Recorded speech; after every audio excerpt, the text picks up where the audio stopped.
அன்புக்கு இணையாக எந்த அறிவையும் கொண்டு வந்து நிறுத்த முடியாது.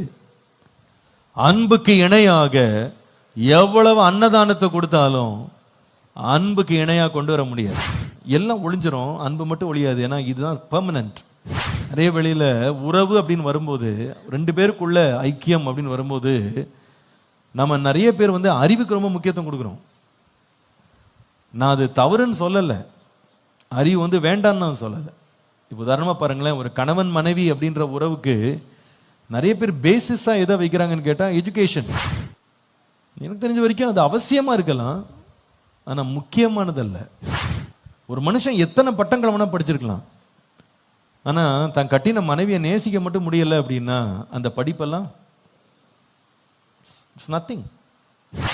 எவ்வளவுதான் ஒரு ஆள் சம்பாதிச்சாலும், எவ்வளவு திறமைசாலியா இருந்தாலும், எவ்வளவு அறிவாற்றல் நிறைந்தவனா இருந்தாலும், மனசுல அன்பு மட்டும் இல்லைன்னா அந்த உறவு நிற்கவே. அதனாலதான் அநேக வேளையில உறவுகள்ல பிரச்சனை வரும்போது என்ன கேட்பாங்க தெரியுமா? உங்க சாப்பாட்டுக்காக நான் வந்தேன், உங்க பணத்துக்காக நான் வந்தேன், எதுக்காக நான் வந்தேன்? அன்புக்காக தான் வந்தேன். இன்னைக்கு நிறைய பேர் இதை தப்பா விளங்கிட்டு அவங்க என்ன சொல்றாங்க தெரியுமா? நான் உனக்கு வந்து நான் என்ன கொடுத்தேன் தெரியுமா, நான் யார் தெரியுமா, இதெல்லாம் பேசுறாங்க. ஆனா எது இல்லாம போயிடுச்சுன்னா நிறைய இடத்துல அன்பு இல்லாம போயிடுச்சு.